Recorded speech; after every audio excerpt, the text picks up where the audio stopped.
நமது மதிப்பிற்குரிய R Gopinath sir அவர்களை அறிமுகம் செய்வதற்காக என் வைத்தியநாதன் வேளாச்சேரி பிரான்ச் சென்னை அவர்களை அன்போடு மேடைக்கு அழைக்கின்றேன். அனைவருக்கும் காலை வணக்கம். லூகியின் சார்பாக இங்கு சங்கமத்தில் இருக்கும் வெளிநாட்டு வாழ் தமிழர்களுக்கும் மற்றும் ஒரு முறை எனது அன்பான காலை வணக்கத்தை தெரிவித்துக் கொள்கிறேன். இத்தருணத்தில் எனது ஆசானின் அறிமுக உரையை வழங்க வாய்ப்பு கொடுத்த அனைத்து நல்லுள்ளங்களுக்கும் அன்பு கலந்த நன்றியை தெரிவித்துக் கொள்கிறேன். காப்புறுதி வணிகத்தின் கடவுள், முகவர்களின் உயிர் மூச்சு, வாழ்க்கையை சிறப்பாக நடத்தி செல்ல உதவும் வழிகாட்டி, நல்வாழ்க்கைக்கு உண்டான நெறிகளை தவறாது கடைபிடிக்கும் நெறியாளர் என்று பலவித உதாரணங்களால் அவரை பற்றி கூறிக்கொண்டே போகலாம். ஆனால் காலத்தின் அருமை கருதி சுருக்கமாக ஐயா கோபிநாத் அவர்களின் அறிமுக உரையை உங்கள் முன் சமர்ப்பிக்கிறேன். திரு கோபிநாத் அவர்கள் தற்போது முகவர்களின் குருகுலமாகிய கோபாஸ் கல்வி நிறுவனத்தின் தலைமை செயல் அதிகாரி மற்றும் நிர்வாக இயக்குநர் பொறுப்பில் இருந்து வழிநடத்தி கொண்டிருக்கிறார்.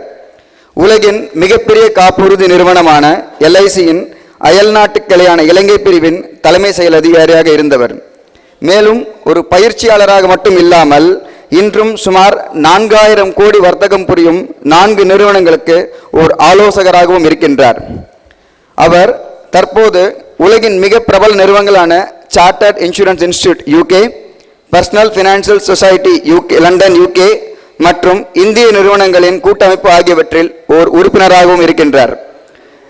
கற்பிப்பது மட்டும் தனது கடமை என்று இருந்துவிடாமல் வாழ்க்கையில் கற்றலும் அவசியம் என்ற உண்மைக்கு ஏற்ப பல்வேறு விதமான வகுப்புகளில் கலந்து கொண்டு பல்வேறு தலைப்புகளில் அவர் பயிற்சி பெற்றுள்ளார்.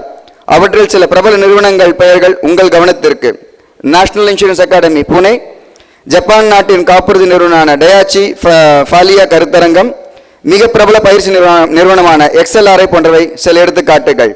திரு கோபிநாத் அவர்கள் பல்வேறு விதமான விருதுகள், பட்டங்கள் மற்றும் பாராட்டுகளுக்கு சொந்தக்காரர். அவற்றில் சில நமது நண்பர்களின் கவனத்திற்கு: பெங்களூரை சார்ந்த கியான் ஜோதி கலா மந்திர் வழங்கிய வித்ய விபூஷணா விருது, இந்திய ஜூனியர் காங்கிரஸ் வழங்கிய இளம் சாதனையாளர் விருது, இந்திய ஆயுள் காப்பீட்டுக் கழகத்தின் 2001ஆம் ஆண்டுக்கான புது வணிக பிரீமிய வருவாய் இருப்பதில் மிக பெரும் சாதனை புரிந்ததற்காக நிறுவன தலைவரின் விருது மற்றும் பாராட்டுகளை பெற்றது போன்றவை. திரு கோபிநாத் அவர்கள் இதுவரை உலகின் பல்வேறு காப்புறுதி நிறுவனங்கள் மற்றும் பல்வேறு நாடுகளில் உள்ள காப்புறுதி முகவர்களுக்கு பலவிதமான புதுமையான தலைப்புகளில் பலமுறை உரையாற்றி உள்ளார். அவ்வாறு இருந்த பொழுதும் இன்றும் அவர் உலக அளவில் காப்புறுதி நிறுவனங்கள் மற்றும் முகவர்களின் விரும்பக்கூடிய சிறந்த பேச்சாளர் மற்றும் பயிற்சியாளராக உள்ளார். திரு கோபிநாத் அவர்கள் கணிதம் மற்றும் வணிக நிர்வாகத்துறையில் பட்டம் பெற்றவர். அவர் தமிழ் கல்வெட்டில் சிறந்த பயிற்சியும் பெற்றுள்ளார். அவர் தாம் கற்றுக்கொண்ட 8 மொழிகளின் மூலம் மக்களிடம் எளிதில் உரையாடக்கூடிய பன்மொழியாளர். அவரின் இப்பெரும் சாதனைகளுக்கு பின்பலம் அவரது துணைவியார் திரு ராஜலட்சுமி கோபிநாத் மற்றும் அவரது 2 கண்களாகிய 2 புதல்விகள் டாக்டர் பூரணி மற்றும் செல்வி பிரியா அவர்கள். இறுதியாக உலக நாடுகளில் உள்ள பல்வேறு காப்புறுதி முகவர்களின் விலை மதிக்க முடியாத சொத்தான அன்பு, பாசம் ஆகியவற்றை மிகப்பெரிய அளவில் பெற்றிருக்கும் மிகப்பெரிய செல்வந்தர். உங்கள் அனைவரின் பரத்த கலகோஷின் மூலம் எனது லூகி நண்பரின் சார்பாகவும் எனது குருநாதரை இம்மேடைக்கு அழைப்பதில் பெருமிதம் கொள்கிறேன்.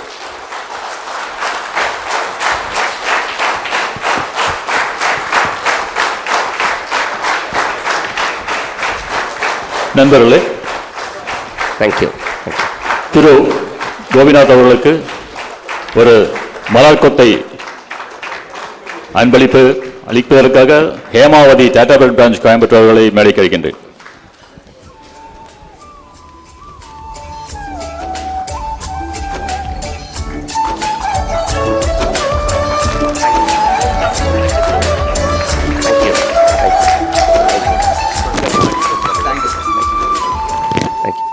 கோபிநாத் சார், இந்த மேடை உங்களது. The radius of the mind.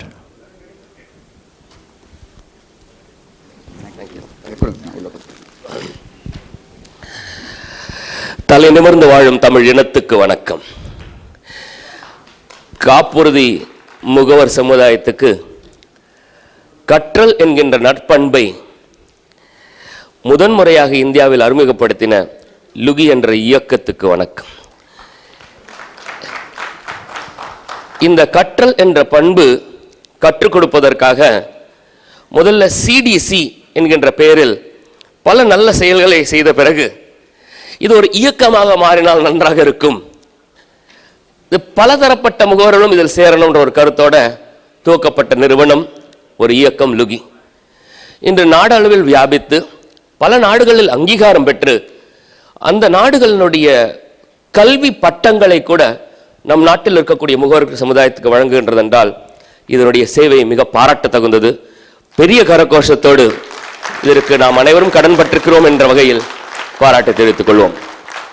இப்படிப்பட்ட ஒரு இயக்கத்தில் பேசுவதற்கு எனக்கு நல்ல வாய்ப்பு கொடுத்தமைக்கு தலைவர் சீனிவாசன் அவர்களுக்கும் மற்றும் நிர்வாகிகள் அனைவருக்கும் உங்கள் அனைவருக்கும் மனமார்ந்த நன்றி. இன்று நாம் பேச இருக்கக்கூடிய தலைப்பு the radius of the mind. இந்த அம்ப்ரெல்லா ஆஃப் பண்ணிடுங்க, இந்த லைட்ஸ் கூட ஆஃப் பண்ணிடுங்க, இந்த ஸ்க்ரீன் கொஞ்சம் பிரைட்டாக இருக்கட்டும். ஃப்ளைட் மோடு, இந்த ஏர்பிளைன் மோடுமாங்க இல்லையா, அதில் போட்டு வச்சுருந்தா நல்லது. இல்லைன்னா நடுநடுவில் மெசேஜஸ் வரும், நீங்கள் இதுக்காக ஆன் பண்ணி வச்சுருப்பீங்க, அப்புறம் அது உங்களை வீணாக தொந்தரவு செய்யும். அதனால் நீங்கள் என்ன பண்ணுங்கன்னாக்கா, எடுக்கணும்னா உங்களுக்கு எனக்கு எந்த விதமாக ஆட்சேபனை இல்லை, பட் மொபைல் ஃபோன் ஆஃப் பண்ணி வச்சுக்கோங்க. The radius of our mind. இப்போ ஸ்க்ரீனை கவனிங்க நண்பர்களே. இப்போ ஒரு சர்க்கிள்னு எடுத்துக்கிட்டோம், ஒரு வட்டம்னு எடுத்துக்கிட்டோம்னா அதில் இந்த ஆரமுடைய நீளம் இருக்கு பாருங்க, அதுதான் இந்த வட்டத்தினுடைய சுற்றளவை நிர்ணயம் பண்ணுது. இந்த ஆரம் ரேடியஸ் சின்னதாக இருந்ததுனாக்கா அந்த சுற்றளவு சின்னதா இருக்கு. இந்த ரேடியஸ் பெருசாச்சுனாக்கா, இந்த ஆரம் பெரிதாச்சுனாக்கா, அப்போ இந்த சுற்றளவு பெரிதாகுது. நம்முடைய மனதின் எந்த அளவுக்கு இந்த ஆரம் இருக்கோ, ரேடியஸ் இருக்கோ, அந்த அளவுக்கு தான் இந்த உலகத்தில் இருக்க வாய்ப்புகள் நம்ம கண்ணில் படுது.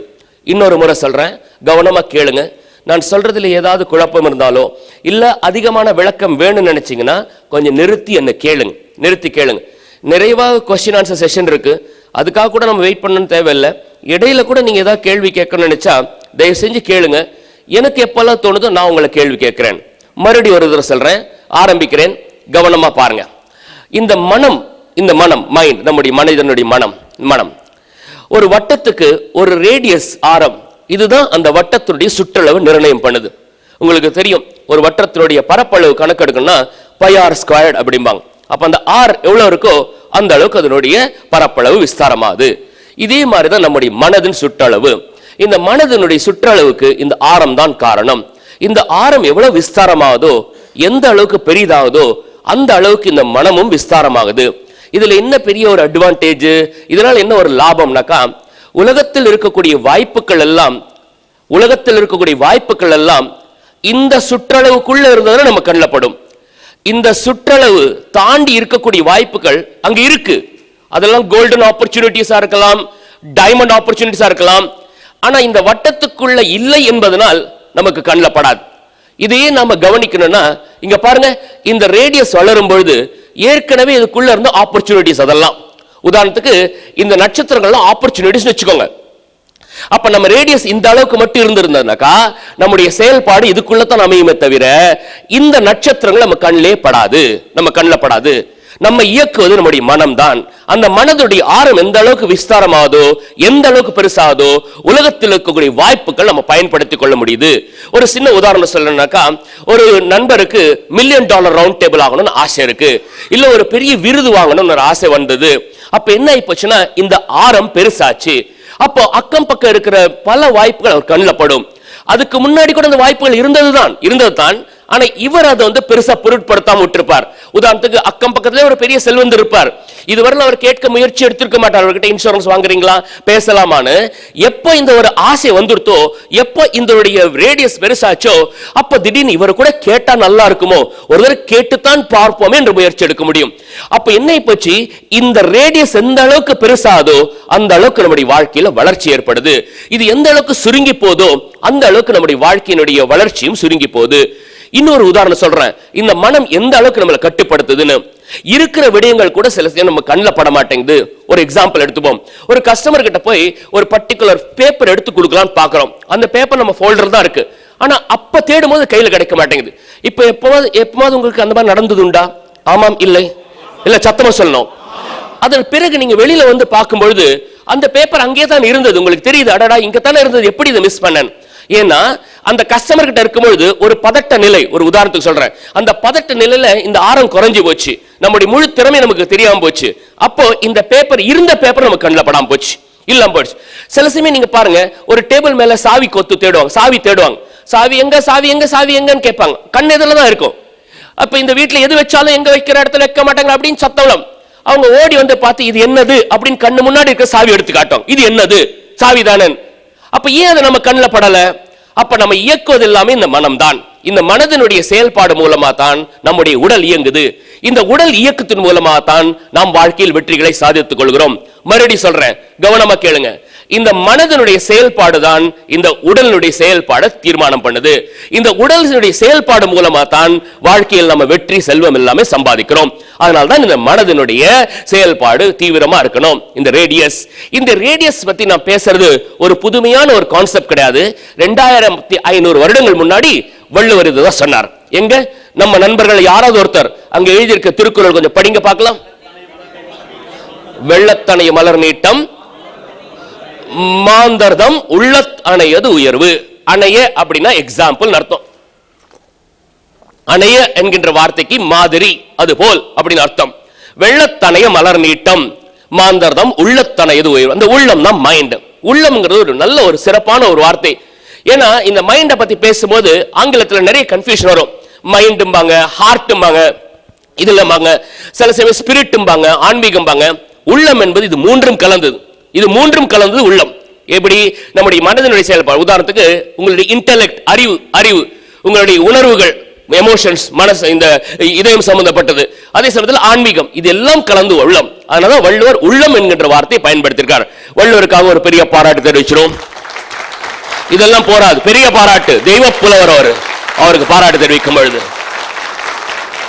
ஓஹோ, அப்போ இந்த நீர் நிலை வளரும் பொழுது, அளவு வளரும் பொழுது அந்த தண்டு வளருது. அந்த தண்டுக்கு ஏற்ற மாதிரி மலருடைய நீட்டம் வளருது. அதே மாதிரிதான் நம்முடைய வாழ்க்கையில. இந்த வாழ்க்கையில இந்த ஆரம் வளரணும் அப்படின்னு நம்ம ஆசைப்படும். முதல்ல நம்முடைய ஆரம் எப்படி இருக்கும்னாக்கா, ஆரம்ப காலகட்டத்தில் என்ன கவனிங்க நண்பர்களே, ஆரம்ப காலகட்டத்தில் நம்முடைய ஆரம் எப்படி இருக்குன்னா, நாம ஒரு டெவலப்மெண்ட் ஆஃபீஸர் கிட்ட ஜாயின் பண்றோம், இல்ல ஒரு சூப்பர்வைசர் கிட்ட நம்ம ஜாயின் பண்றோம்.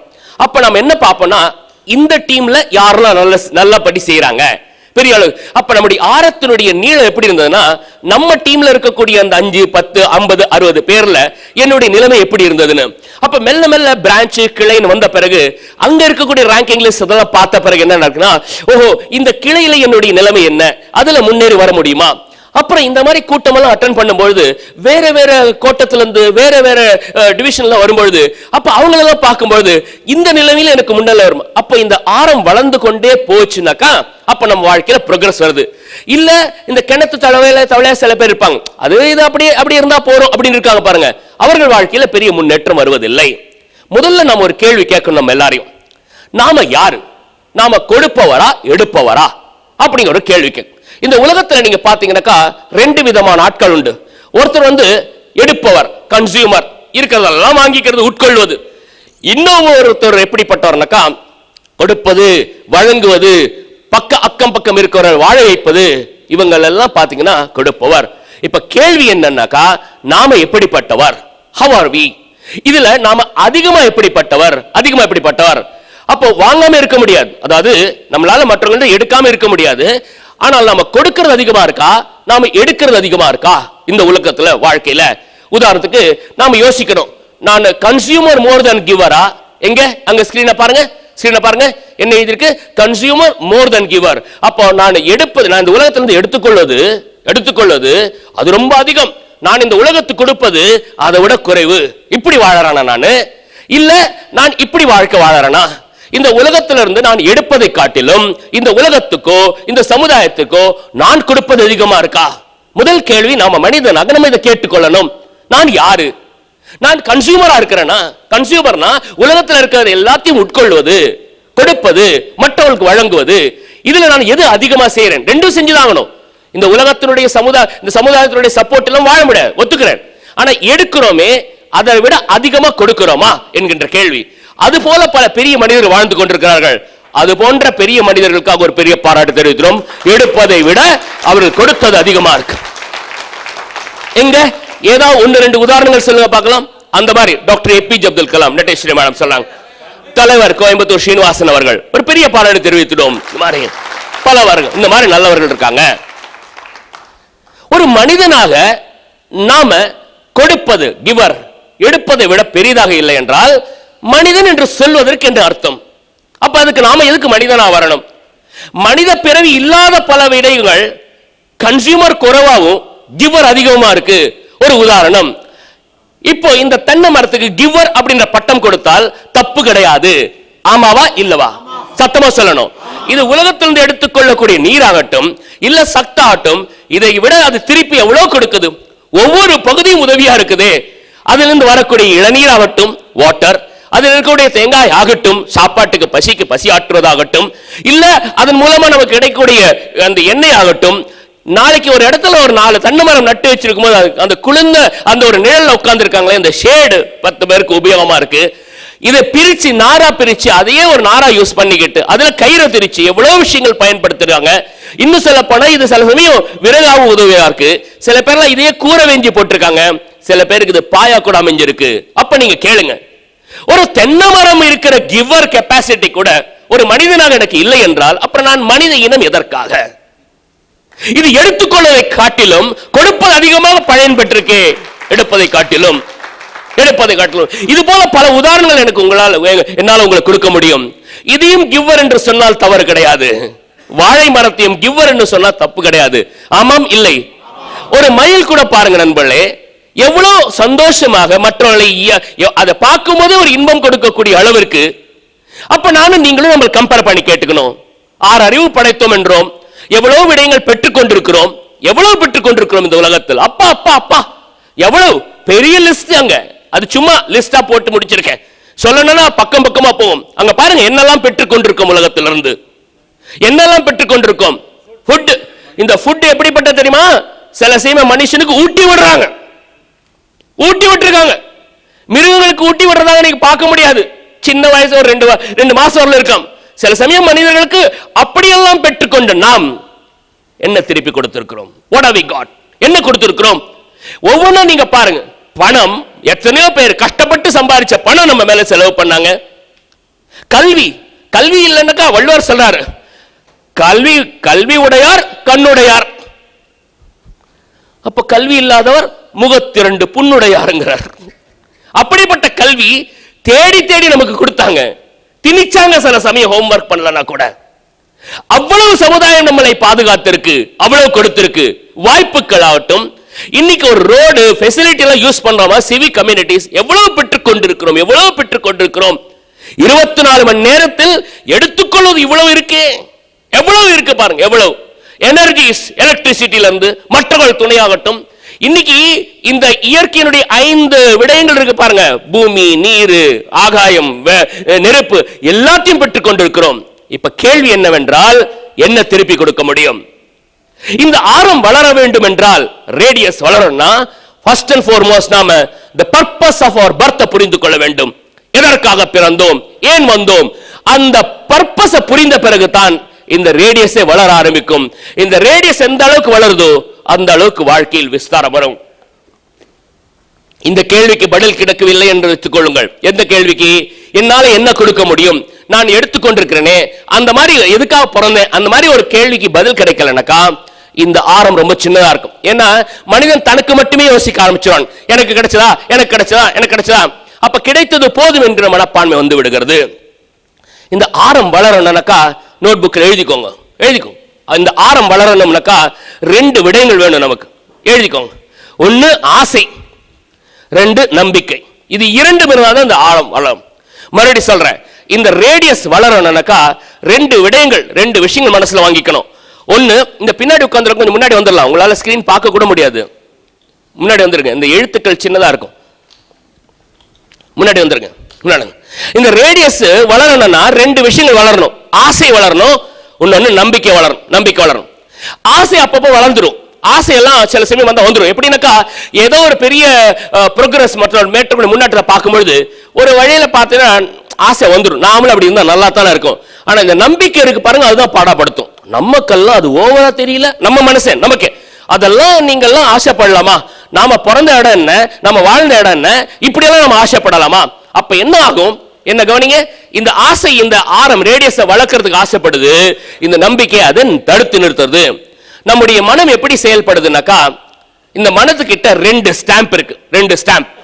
இப்ப நீங்க ஏதோ ஜட்ஜு கிட்டயோ ஏதோ ரிஜிஸ்ட்ரார் கிட்ட ஒரு டாக்குமெண்ட் வச்சீங்கன்னா அதுல முத்திரை குத்துவார், அப்ரூவ்ட் அப்படின்னு முத்திரை குத்துவார். அப்பதான் அது டாக்குமெண்ட் செல்லுபடியாகும். அதுல ஒருவேளை ரிஜெக்டட் அப்படின்னு போட்டாருனாக்கா அப்புறம் அந்த டாக்குமெண்ட் செல்லுபடி ஆகாது. நம்முடைய மனம் கூட அதே மாதிரி தான் செயல்படுது. 2 ஸ்டாம்ப்ஸ் கையில் வச்சிருக்கு. அப்பப்போ அது முத்திரை குத்துது. ஒரு பக்கம் அப்ரூவ்டு குத்துது. ஃபார் எக்ஸாம்பிள் நான் MDRT ஆகணும் ஒரு ஆசை வந்தது. அப்ப இந்த மனம் அதுக்கு மேல அப்ரூவ்ட் அப்படின்னு முத்திரை குத்துன்னு வச்சுக்கோங்களேன். அப்புறம் இந்த ரேடியஸ் MDRT நோக்கி வளரும். நான் சொல்றது புரிஞ்சதா? ஆமாம் இல்லை இல்ல ஒருவேளை இந்த மனம் ரிஜெக்டட், அதெல்லாம் ரொம்ப அதிகம், 9 லட்சம் கமிஷன் எங்க இருக்கிற 40,000 கூட எடுக்க 9 லட்சம் எல்லாம் அது தேவையில்லாத ஆசை உனக்கு ரிஜெக்டட் அப்படின்னு குத்தி விட்டு அப்படின்னு ஒரு முத்திரை போட்டுச்சுனாக்கா அப்புறம் இது முன்னேற முடிய வாய்ப்பில்லை. இந்த ஆரம் அங்கே நின்றுடும். கொஞ்ச நாளைக்கு நீங்க பாருங்க, நாம இந்த ஆசையினால மறுபடியும் நம்பிக்கை இடிக்க ட்ரை பண்ணுவோம். மறுபடியும் சொல்றேன், ஆசையினால் மறுபடியும் இடிக்க ட்ரை பண்ணுவோம். ஆனா இந்த ரிஜெக்டட் சீல் இருக்கு பாருங்க, 2வது தடவை ஓங்கி குத்திடும், ரிஜெக்டட். மறுபடியும் வரக்கூடாது, இந்த அப்ளிகேஷன் வரக்கூடாது, வாழ்க்கையில் இந்த நிலைமை வரக்கூடாது. இது நாட் ஓன்லி MDRT, ஒரு கார்ப்பரேட் மெம்பரா இருக்கலாம், இல்ல ஒரு கார் வாங்குற விஷயமா இருக்கலாம், இல்ல ஒரு பெரிய ஒரு அளவான ஒரு வீடு வாங்குறதாக இருக்கலாம், ஒரு செல்வம் சேர்ப்பதாக இருக்கலாம். ஆனா இந்த அப்ரூவ்டு முத்திரை குத்திதுனாக்கா இந்த ஆரம் வளரும். இந்த ரிஜெக்டட் வந்துடுத்துனாக்கா அப்புறம் இந்த மனம் அதோட தேங்கி நிக்கிறது. நான் சொல்றது உங்க எல்லாருக்கும் புரிந்தது? ஆமாம் இல்லை? இப்போ நம்ம ட்ரைனிங் எல்லாம் அட்டெண்ட் பண்ணும்போது சில ப்ராஸ்பெக்டிங் மெத்தட்ஸ் அதெல்லாம் கத்துக் கொடுப்பாங்க. சில நல்ல முயற்சிகளும் கத்துக் கொடுப்பாங்க. என்ன கவனிங்க, இந்த மெத்தடெல்லாம் நம்ம எழுதிப்போம். மார்க்கெட்டுக்கு போயிட்டு இது இம்ப்ளிமெண்ட் பண்ணலாம் போது இது செயல்படும். எது செயல்படும்? எங்க சொல்லுங்க பார்க்கலாம். மைண்ட் சொல்லணும். அப்ரூவ்டு போட்டதுன்னா கத்துக்கிட்ட கதையை கத்துக்கிட்ட நுணுக்கத்தை செயல்படும். இதெல்லாம் அவங்க எல்லாம் சொல்லுவாங்க, அதெல்லாம் பெரியவங்களுக்கு. இது நமக்கு கொஞ்சம் கஷ்டம். அதனால இது நமக்கு வேண்டாம்னாக்கா ரிஜெக்டட்.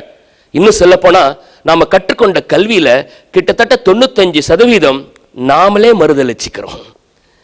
5% நம்ம கற்றுக்கொண்ட கல்வியிலேயே நாம பயன்படுத்துறோம். நம்ம கல்விக்கு கற்கும் பொழுது இதெல்லாம் உபயோகமான கருத்துக்கள் தெரியுது நமக்கு. ஒரு ஸ்டால போடணும், ஒரு சர்வே கண்டக்ட் பண்ணணும், மனசுல ஆசையா இருக்கு, பண்ணலாமே, நல்லா இருக்கேன்னு. அப்ரூவ்ட் வந்துட்டு வெரி குட் உடனே கடகடான அதுக்கான முயற்சிகள் எடுத்து. இது ரிஜெக்டட், அதெல்லாம் ஸ்டால்லாம் ரொம்ப கஷ்டம்ப்பா, அதுக்கெல்லாம் எவ்வளவு ஆள் வேணும், யார் வருவாங்க, யாரெல்லாம் கேள்வி பண்ணுவாங்க, அவ்வளவு முடிஞ்சு போச்சு. அப்புறம் 2 வருஷத்துக்கு அப்புறம் அதை பத்தின முயற்சியை எடுக்கவில்லை. அப்ப இந்த அப்ரூவ்ட் அண்ட் ரிஜெக்டட் இந்த 2 சீல் இருக்கு. ஆமா, இது ஏன் சார் எனக்கு கத்து கொடுக்குறீங்க? சிம்பிளா சொல்றேன், இது இருக்கின்ற உணர்வே போறோம் நமக்கு அப்ரூவ்டு முத்திரை குத்துறதுக்கு, நம்மளே தயார் பண்ணிக்கிறதுக்கு. மறுபடியும் சொல்றேன், இந்த மாதிரி 2 சீல் இருக்குன்ற அறிவு போறோம் நமக்கு. அதுவே அந்த அறிவே வந்துட்டதுனாக்கா மறுபடி அப்ரூவ்டு குத்துறதுக்கு நம்மளால செய்து கொள்ள முடியும். இதுக்கு நிறைய ப்ரூஃப் எனக்கு கொடுக்க முடியும். சில பேர்லாம் இது ரொம்ப கஷ்டம்னு விட்டுறாங்க, முயற்சி விட்டுறாங்க. இது என்னால் ஆகாதுன்னு சில பேர் பல காரணங்கள் சொல்லிக்கிறாங்க. ஏன் என்னால் ஆகாதுன்னாக்கா எனக்கு ஆங்கில அறிவு இல்ல, அதனால செய்ய முடியல.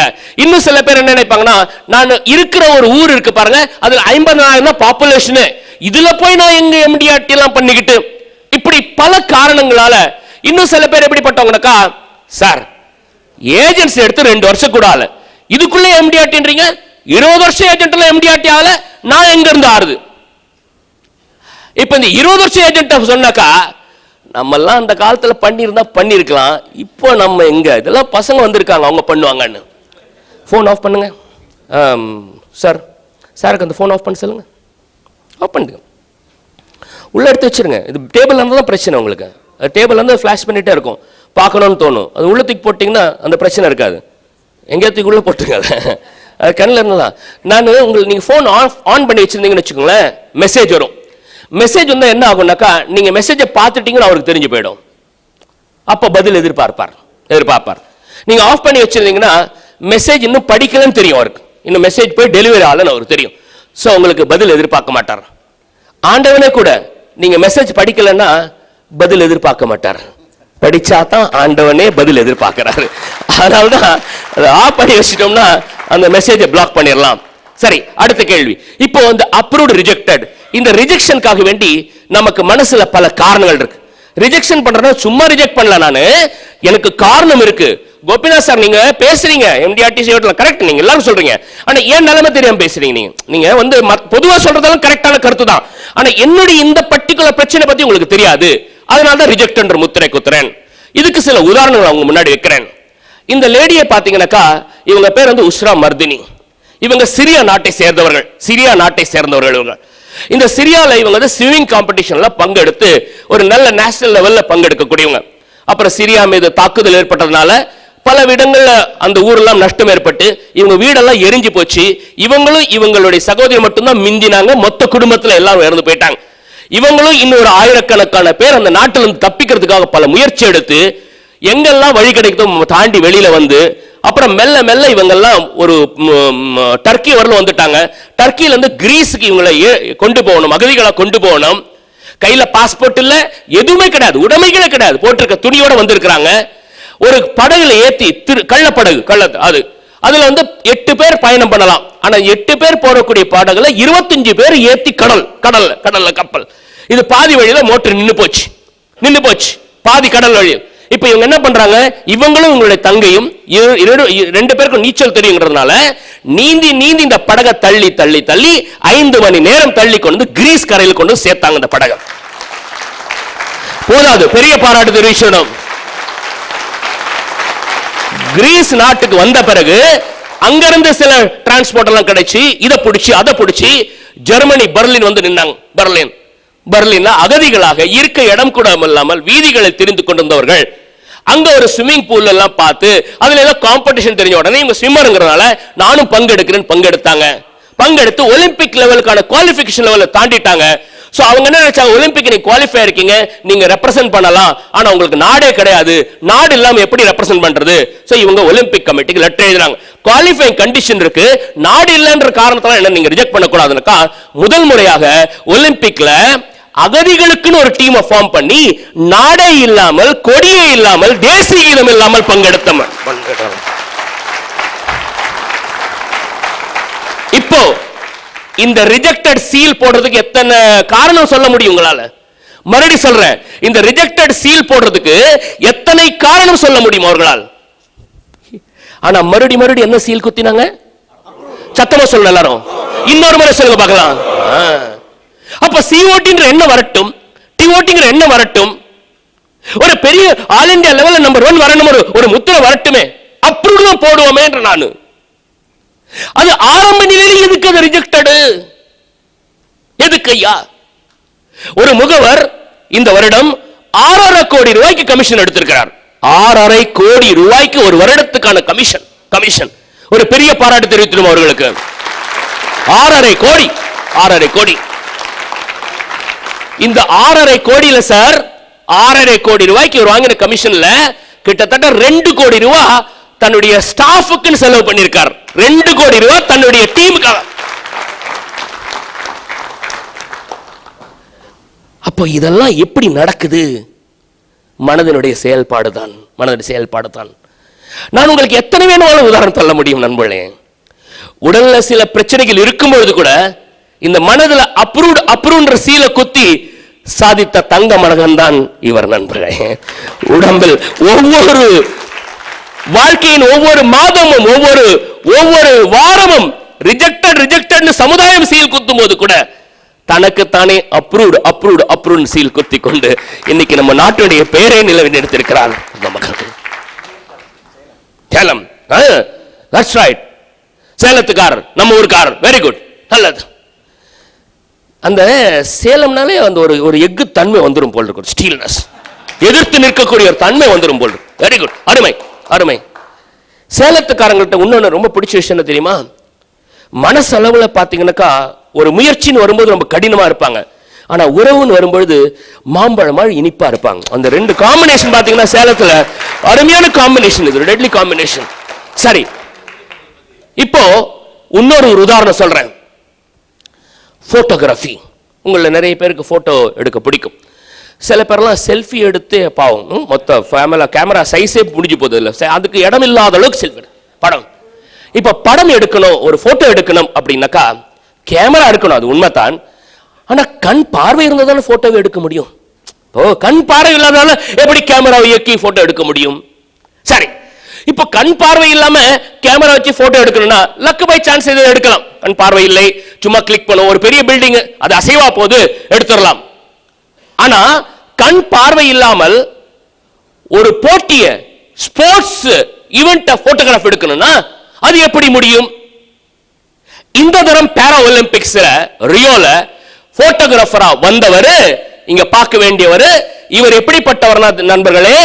இவருக்கு கண் பார்வை இல்லை, பார்வையற்ற போட்டோகிராஃபர். ஸ்போர்ட்ஸ் ஈவென்ட் போட்டோ எடுக்கிறார், பினிஷ் லைன போட்டோ எடுக்கணும். எப்படி எடுப்பது? தன்னைத்தானே பயிற்சி கொடுத்து கொண்டு கண் பார்வை இல்லாத முதல் முறையாக ஒலிம்பிக் போட்டோகிராஃபி லெவலுக்கு வளர்ந்து அனுமதி கொடுக்கப்பட்டு official photographer of para Olympics என்ற தகுதி பட்டார். அவர்கிட்டே கேட்போம், அவரே பேச சொல்லுவோம், எப்படி அவங்களால முடியுது இது? பாரா சார், கண் பார்வை இருந்து பக்கத்தில் இருக்கிற ப்ராஸ்பெக்ட் எங்களுக்கு தெரியலையே, நீங்க கண் பார்வை இல்லாம இவ்வளவு பெரிய பினிஷ் எல்லாம் பிடிக்கிறீங்களே, எப்படி பிடிக்கிறீங்க? கேட்போம் கேட்போம், இவரே கேட்போம். Let's listen to him.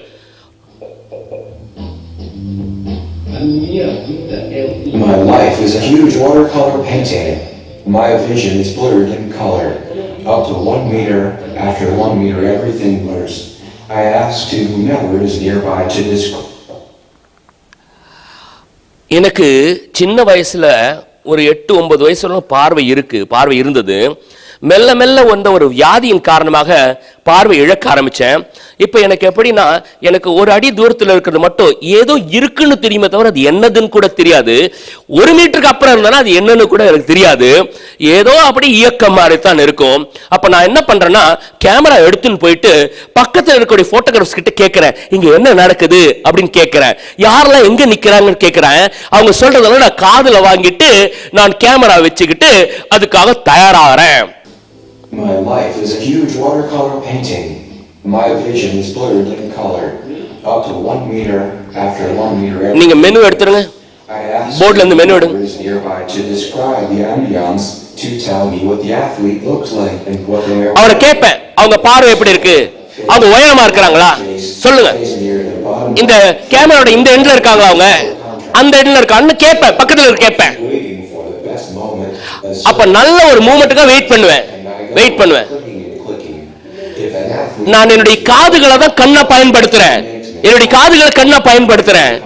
மெல்ல ஓசை வரும்போது அசைறாங்கன்னு தெரிஞ்சு போகுது எனக்கு. அதுக்கு தகுந்த மாதிரி ரெடி ஆயிக்கிறேன், நான் செட் ஆயிடுறேன். கால் இல்லாத ஒரு பொண்ணு அந்த கால்களை போட்டுக்கிட்டு இருக்காங்க அப்படின்னு சொல்றாங்க, அதை நான் எடுக்கிறேன். எடுத்துக்கிற போட்டோகிராஃப்ஸ் பாருங்க, எவ்வளவு துல்லியமா இருக்கு பாருங்க. கண் பார்வையற்றவர் எடுத்த போட்டோகிராஃபாக இருக்குது. ஃபுட்பால் போட்டோகிராஃபி, ஃபுட்பால் எடுக்கும்போது எங்களுக்கு என்ன, பிரஸ் போட்டதெல்லாம் பேசக்கூடாது, கை தட்டக்கூடாதுன்னு சட்டம். ஆனா எங்க நாடு பிரேசில் கோல் போடும்போது எப்படி என்னால சும்மா இருக்க முடியும்? என்னையும் மீறி கத்திட்டேன், நான் கோல் போட்டு போட்டோ எடுத்துட்டேன், என்னையும் மீறி கத்திட்டேன், என்னையும் மீறி ஆரவரிச்சிட்டேன். I think it hasn't sunk in yet. I think I'll only realize it once I get home, because it is a unique experience. My name is Joe Batista da Silva Mayo. இவர் பேரு Joe மாயா. இவர் கண் பார்வையற்ற ஒரு photographer. இவர் sports இண்டஸ்ட்ரிக்கான போட்டோகிராஃபிக்கான தகுதி அடைஞ்சு Olympic லெவல்ல செலக்ட் ஆயிட்டு போட்டோகிராஃபர். நிறைய என்ன சொன்னார் தெரியுமா? இப்ப கூட எனக்கு நம்பவே முடியல, எனக்கு இந்த மாதிரி வாய்ப்பு கொடுத்திருக்காங்க, இவ்வளவு பெரிய போட்டோகிராஃபி, இவ்வளவு பெரிய ஈவென்ட் போட்டோகிராஃப் பண்றதுக்கு வாய்ப்பு கொடுத்திருக்காங்க, என்னால நம்ப முடியல. இன்னுமே எனக்கு அதனுடைய தீவிரத்தன்மை உணரல. ஒருவேளை வீட்டுக்கு போன பிறகு எனக்கு இதனுடைய தீவிரத்தன்மை உணர்வோம் போல் இருக்கு. இந்த போட்டோகிராஃப்லாம் மற்றவங்களுக்கு காட்டின பிறகு அவங்க கொடுக்க ரியாக்ஷன்ல தான் எனக்கு தெரியும். பார்வையற்ற நண்பர் ஒரு போட்டோகிராஃபின்றது ஒரு தன்னுடைய பேஷனா எடுத்துக்கொண்டு சாதித்துக் கொண்டிருக்கிறார்னாக்கா, இவர் எத்தனை தடவை என்ன சீல் போட்டிருப்பாரு? சத்தமா சொல்ல எல்லாரும், இன்னொரு முறை சொல்லணும், அப்ரோட் ரிஜெக்டட் போடுறதுக்கு எத்தனை வாய்ப்பு இருந்திருக்கு.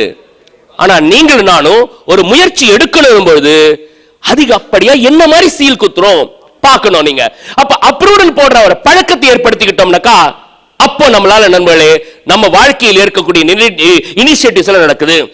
ஏ சார், இது நான் எப்படி சார் பண்றது, இது எப்படி சார் பண்றது?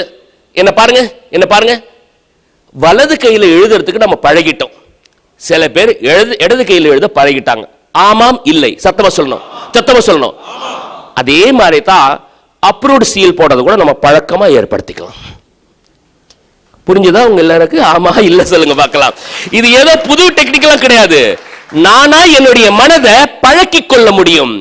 ஏன்னா நான் வலது கையில எழுத பழக்கத்தை ஏற்படுத்தியிருக்கேன், இன்னொருத்தர் இடது கையில எழுத பழக்கத்தை ஏற்படுத்தி இருக்கிறாரு. அந்த பழக்கத்தின் மூலமா தான் அவரால் செய்யப்பட முடியுது. அப்ப நீங்களும் நானும் அந்த மாதிரி பழக்கத்தை ஏற்படுத்தி கொண்டோம் என்றால், அப்ரூவ்டு சீல் போடுற பழக்கத்தை ஏற்படுத்திக்கிட்டோம்னாக்கா நம்மையும் அறியாமையே, அதாவது பெருசா உணர்வே ஏற்படாம ஸ்பான்டேனியஸா அப்ரூவ்டு போவோம். இப்ப என்ன நடந்து கொண்டிருக்குன்னு சொல்றேன். இப்போ ரிஜெக்டட்ங்கிற பழக்கம் நிறைய டெவலப் பண்ணி வச்சிருக்காங்க சில பேர். எல்லாத்துக்கும் சில பேர் சொல்லுவாங்க, அதெல்லாம் கோபிநாத் சார் என்ன விட்டுருங்க, ஒரு காம்படிஷன் பேம்ப்ளெட் போட்டிருக்காங்க நிறுவனத்தில், காப்புறுதி நிறுவனத்தில். அவங்க சொல்றாங்க 5 லட்சம் பிரீமியம் கொண்டு வாங்க, சிங்கப்பூர் கூட்டிட்டு வரேன்னு. இந்த ரிஜெக்டட் போட்டு பழகினவர் காம்படிஷன் பார்த்து, சிங்கப்பூரா? நாங்கெல்லாம் ஷோலாப்பூரே போனதில்லை, நாங்கெல்லாம் எங்க சிங்கப்பூர் போறது? நான் சொன்னது உங்களுக்கு புரிந்ததா இல்லையா? ஆமாம் இல்ல சொல்லுங்க பார்க்கலாம்.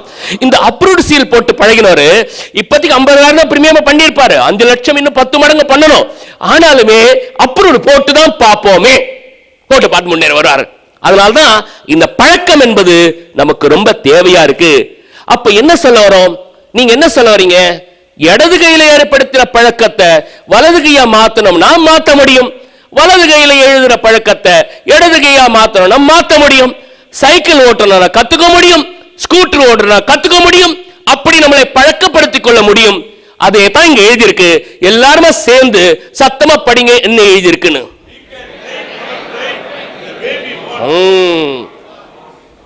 நீங்களும் நானும் நமக்கு எப்படி வேணுமோ அப்படி இந்த மனசை இயக்க நாம கத்துக்கொள்ளலாம், நாம பழக்கப்படுத்திக் கொள்ளலாம். அப்படி கத்துக்கலனா, அப்படி நம்ம பழக்கத்தை ஏற்படுத்திக்கலனா என்ன ஆகும்? அப்படி அந்த பழக்கத்தை ஏற்படுத்திக்கலனா என்ன ஆகும்? எங்க படிங்க பார்க்கல என்ன எழுதியிருக்கு. அப்படி நாம ட்ரைனிங் கொடுக்கலன்னா இந்த மனசு தனக்கா ஒரு ட்ரைனிங் ஏற்படுத்திக்கிட்டு அதுவா அப்பப்ப ரிஜெக்டட் குத்தும், அப்பப்ப அப்ரூவ்டு குத்தும். அப்ப ஒரே வழி நமக்கு என்னன்னா, நாமளா நம்ம மனசை பழக்கப்படுத்தி இந்த அப்ரூவ்டு சீல். ஒரு உதாரணத்துக்கு, நாம பழக்கின மனசுக்கும் தானா பழகின மனசுக்கும் என்ன வித்தியாசம்ன்றத பார்த்துருவோம். இதுவரையில் நான் சொல்றது எல்லாருக்கும் புரிந்தது? ஆமாம் இல்லை? ஆரம் வளர்ந்தா தான் அந்த சுற்றளவு வளருது. ஆப்பர்ச்சுனிட்டிஸ் இருந்தா கூட அதுக்குள்ள இருந்தா நமக்கு தெரியும். ஆரம் வளரணும்னா ஆசையும் வேணும், நம்பிக்கையும் வேணும். இது 2 இருந்தா தான் வளரும். அப்பப்ப ஆசை வந்துடுது. பெரிய பங்களா பார்க்கும்போது ஒரு நிமிஷம் நமக்கு மனசுல படுது, இப்படிலாம் இருந்தா நல்லா தான் இருக்கும், அப்படி படுது, ஆசை வருது, இல்லைன்னு சொல்ல வரல. ஆனா அடுத்த ஒரு 10 அடி நடந்த பிறகு அதெல்லாம் ஏதாவது விட்டு போயிருப்பாங்க பெரியவங்க, நம்மளாவா சம்பாதிக்க போறோம் அப்படின்னு ஒரு நம்பி. அப்ப இந்த நம்பிக்கை. அப்ப என்ன சொல்ல வந்தோம்? நம்ம மனசுல 2 சீல் இருக்கு, ஒன்னு அப்ரூவ்டு, ஒன்னு ரிஜெக்டட்னு. இப்ப அப்ரூவ்டு சீல் போட்டா நீங்க யுசுரா மர்தினி பாத்தீங்க, ஜுவா மாயோ பாத்தீங்க, இவங்க எல்லாம் அப்ரூவ்டு போட்டு பழகிட்டாங்க. அதே மாதிரி தான் நாமளும் அப்ப பழக்கம் ஏற்படுத்திக்கணும். நாமளா பழகணும், அதுவா ஒரு பழக்கத்தை கத்துக்கும். இப்ப நாமளா பழக்கின மனத்துக்கும் தானாக பழகின மனசுக்கு என்ன வித்தியாசம் இருக்கு?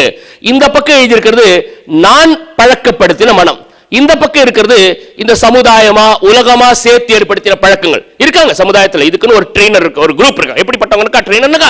ட்ரெயினர் அந்தஸ்து இல்ல, அக்கம் பக்கத்தில் நண்பர்கள், உறவுகள், அதெல்லாம் பெருசா ஆசைப்படக்கூடாது தம்பி.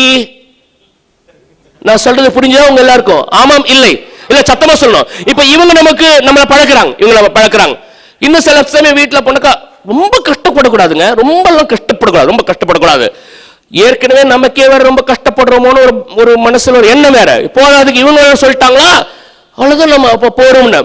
இப்போ இந்த பக்கம் இருக்கிற மனம் நான் பழக்கப்படுத்தின எனக்கு, இந்த பக்கம் இருக்கிற மனம் இந்த மனசை மத்தவங்க பழக்கப்படுத்தினது. ஒவ்வொன்னா பார்ப்போம். நான் பழக்கின மனம் என்ன சொல்லுதுனாக்கா, ஒரு சிக்கல் வந்ததுனாக்கா, சரி சரி இந்த சிக்கல் வந்து எப்படி தாண்டறதுன்ற வழியை நான் கண்டுபிடிப்பேன். எங்க எல்லாரும் சேர்ந்து என்ன எழுதிருக்குன்னு பாருங்க பார்க்கலாம். I will find a way to. இப்போ எனக்கு NRI செக்மெண்ட்ல, நான் ரெசிடென்ட் இந்தியன் செக்மெண்ட்ல ஒரு பிரேக் த்ரூ வேணும். இப்போ இந்த மனசு என்ன சொல்லுதுனாக்கா, நான் பழக்கின மனசு, சரி கண்டுபிடிப்போமே, சரி கண்டுபிடிப்போமே, இதுக்கு என்ன வழின்னு கண்டுபிடிப்போமே. எப்படி NRI பாக்குறது? ஒரு தடவை பாரா சார் கேட்டு பார்ப்போமா? ஒருவேளை சேது கருப்பன் சார், சேது சார் வந்து நாமலியா பிரசிடென்ட், அவர் பிரசிடென்ட் இன்னைக்கு வந்து அடக்கம் உட்கார்ந்து இருக்காரு, அவர் பார்த்து அப்படி அடப்பட்ட கூடாது. இதுல பெருமையான விஷயம் என்னன்னாக்கா, இதுவரையில் அங்க மலேசியால இருந்து கூட அந்த நிறுவனத்துல இருந்த தலைவர்கள் எல்லாருமே ஒன்னு சைனீஸா இருப்பாங்க, மலேசியா இருப்பாங்க. முதல் முறையாக ஒரு தமிழன் அந்த மேடைக்கு ஒரு தலைவரானார்னா சேது கருப்பண்ணன். கரெக்ட் தானே சார்? உண்மை தானே? அவரை கேட்டு பார்ப்போமே, மலேசியால இருக்கக்கூடிய தமிழர்கள் என்ன விரும்புவாங்க கேட்டுப்பாம். அப்ப இது என்ன சொல்லுது? நான் ஒரு வழி கண்டுபிடிச்சு பாக்குறேனப்பா, பாக்குறேனே, பாப்பமே. மத்தவங்க பழைக்கின மனம் என்ன எழுதி சொல்லுங்க பாக்கலாம். அதெல்லாம் எதுக்கு? மூடின கதையை தட்டிக்கிட்டு இருக்க, பூட்டி வச்சிரு, சீலை வர வச்சிருக்காங்க, போய் வீணா போயிட்டாலாம். இருக்கிற இடத்த விட்டுட்டு எங்க போய் என்ன பிடிக்கிறான். இப்ப என்ன போச்சு, ஒண்ணு நானா பழைக்கினா இது, அதுவா பழைச்சுனா இது. இப்ப அது நடந்து கொண்டிருக்கு. இப்ப இந்த அவகானம்னா அவேர்னஸ் பேர். என்னால ட்ரைனிங் கொடுக்க முடியும் என் மனசுக்குன்ற அவேர்னஸ் நமக்கு வேணும். இதுவரை நம்ம எப்படி இருக்கோம்னாக்கா, யாரோ நம்மளை வழி நடத்துறாங்க, ஏதோ நம்மளை வழி நடத்துது. அந்த நிலைமை போய் நான் தான் என்னை வழி நடத்துறேன், எனக்கு என்னை வழி நடத்திக் கொள்ளவும் தெரியும், என் வழியை மாற்றிக்கொள்ளவும் தெரியும் என்ற நம்பிக்கை வரணும். இரண்டாவது முக்கியமான வித்தியாசம், வைத்தியநாதன் சார் எப்பமாவது கஷ்டம் வந்ததுன்னு வாழ்க்கையில இந்த ட்ரெயின்டு மனம் இப்படி சொல்லுது. மறுபடியும் சொல்றேன், எப்பமாவது கஷ்டம் வந்தது, அது ஏதோ சரீர கஷ்டமா இருக்கலாம், இல்ல உடல்நிலை யாரும் ஏதோ கஷ்டம், ஒரு சங்கடம் வந்ததுனாக்கா இந்த ட்ரெயின்டு மைண்ட் என்ன சொல்லுதுனாக்கா, இது ரொம்ப நாள் நிக்காதுப்பா, இது கஷ்டம் தற்காலிகமானது, இது மாறும் சொல்லுது. இது மாறும், இந்த நிலைமை மாறிடும். ஏன் நான் பழக்கி இருக்கிறேன் மைண்ட், இப்படிதான் பழக்கி இருக்கிறேன். என் மைண்டு, என் மனசு, கோபிநாத் மனசு ஒண்ணு தெரிஞ்சுக்கோ, கஷ்டம்லாம் வந்ததுன்னா என்ன நினைச்சுக்கணும்னா, இது போயிரும், கொஞ்ச நாள் இருக்கும், ஆனா இது போயிரும், இது நிரந்தரமானது இல்ல. ஏன் நான் பழக்கி இருக்கேன், மனசு அந்த மாதிரி பழக்கி இருக்கேன். நீங்க சில சமயம் இந்த ஸ்கூட்டர், மோட்டார் சைக்கிள், கார்ல ஓட்டும் போது நீங்க சில சமயம் கவனம் கூட இருக்காது, கரெக்டா பிரேக்க போட்டுருவீங்க, கரெக்டா திரும்பிடுவீங்க. ஏன்னாக்கா அது பழகினதா வந்திருக்கு.